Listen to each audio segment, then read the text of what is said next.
Okay, अब जो हम लैब कर रहे हैं वो है प्रैक्टिकल नंबर 5। प्रैक्टिकल नंबर 5 में क्या है? Perform ARCH M model and standard deviation variance log variance and also from the already of each model, also generate series from GARCH one one model and perform asymmetry test. अच्छा, माशाल्लाह। इसमें asymmetry test आपके पास नहीं आई है, वैसे ऊपर वाली चीज़ भी नहीं है, लेकिन हम शुरुआत करते हैं। आर्च एम मॉडल लगाना है स्टैंडर्ड डिविएशन वेरिएंस और लॉग वेरिएंस के मुताबिक। मैं आपको सिर्फ स्टैंडर्ड डिवीजन लगा दूंगा, बता दूंगा कि वेरिएंस और लॉग वेरिएंस कैसे अप्लाई करते हैं। सिंपल चीज़ है, सामने ही है। ये हमारे पास डेटा होगा या जो भी डेटा है, मुझे नहीं पता इस प्रैक्टिकल का क्या है, मैं यही डेटा इस्तेमाल कर रहा हूँ। आपको जो करना कर लें। सही है।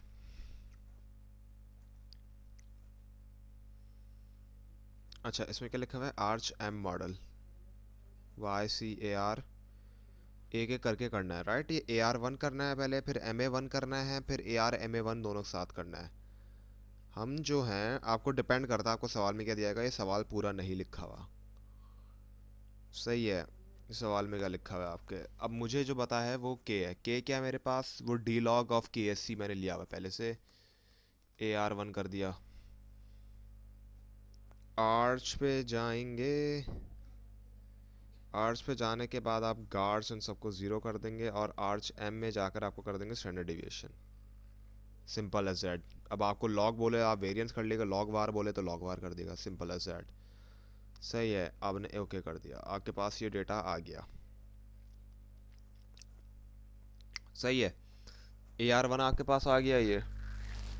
अब इसी तरीके से और क्या करना बोले को? Perform validity of each model. Validity दिखाओ भाई इस मॉडल की। व्यू पे जाओ, कोवेरियंस रेसिड्यू डायग्नोस्टिक पे जाओ, आरकेएलएम पे जाओ, ओके कर दो। 0.6345 रिजेक्ट एच नॉट है, मतलब डेटा जो है वो होमोस्केडास्टिक है, मतलब जितनी हेट्रोस्केडासिटी कैप्चर करनी थी इस मॉडल ने कर ली है। आपको और करने की ज़रूरत नहीं है, डेटा वैलिड है, मॉडल वैलिड है, सॉरी। ये आपके पास हो गया। अब आपके पास फिर जो दूसरे पार्ट में क्या लिखा था, ये सारा का सारा काम आप AR1 के साथ करेंगे पहले, फिर MA1 के साथ करेंगे, फिर AR1 MA1 के साथ करेंगे, जैसे इसमें करा हुआ है। AR1 MA1 AR1 MA1। सही है। हेट्रोस्केडासिटी का टेस्ट लगा लें आर कैलम का, इसका डोटा डेटा मोस्कोडास्टिक है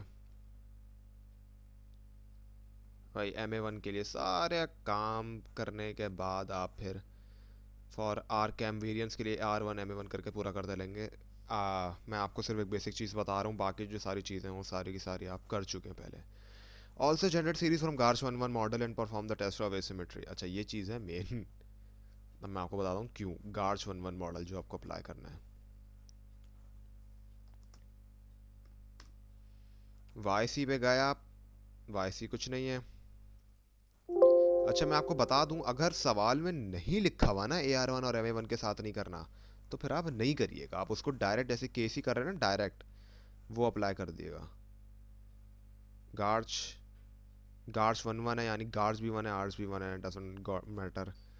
कोई स्टैंडर्ड एलएम नहीं करना उसमें। हम पहली वाली इक्वेशन को लिख देते हैं, क्या कहते हैं, आर्च की इक्वेशन है। और मैं ये पहले बात भी बता चुका हूँ, जब भी नाम पूछता है ना कि क्वेश्चन आप नहीं बना रहे हो, क्या पीछे वाली को डिलीट कर दें या नाम बदल दें, जब वो नाम बदलने का कहता है ना, वो नई वाली क्वेश्चन का नाम नहीं बदल रहा, वो पुरानी वाली क्वेश्चन का नाम बदल रहा है। तो उस बात का ख्याल रखिएगा अपनी क्वेश्चंस में और अपनी कैलकुलेशंस में। गार्ड्स वन आ गया आपके पास। अब इसमें हमें अप्लाई करना है test of asymmetry. Test of asymmetry बनता है ऑक्सिलरी रिग्रेशन से, इक्वेशन से। कैसे जाएंगे? पहले तो आपको इसका रेजिजुअल्स चाहिए होगा। मैं एक रेजिजुअल सीरीज आर के नाम से सेव कर रहा हूँ। रेजिजुअल सीरीज सेव हो गई। अब एक एक करके आप जनरेट करेंगे। जनरेट सीरीज पे जाएं। क्या हो गया? SMI के नाम से आप करेंगे R if less than zero. सही है। क्विक एस्टिमेट नहीं, सॉरी, फिर से जाएं जनरेट सीरीज पे।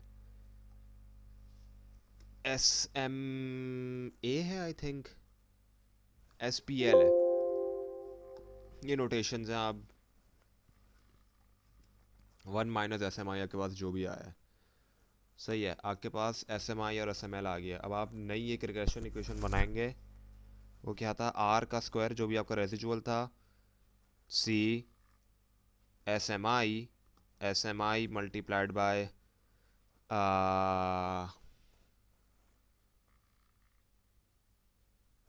आर सही है, gap SPL multiplied by are.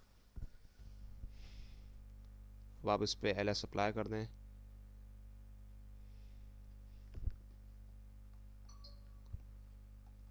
Auxiliary को ज़्यादा ही नाम बड़ा करा है, ऑक्स कर देता हूँ ना, शिट भूल गया, पुराना वाले का चेंज करता है। अच्छा, जो मैंने अभी बोला था मैंने उसका अभी भी उलट ही करा। सही है, आपके पास जो है आपके पास एक ऑक्सिलरी रिग्रेशन आ गई, आप इसकी प्रोबेबिलिटीज़ चेक कर लें।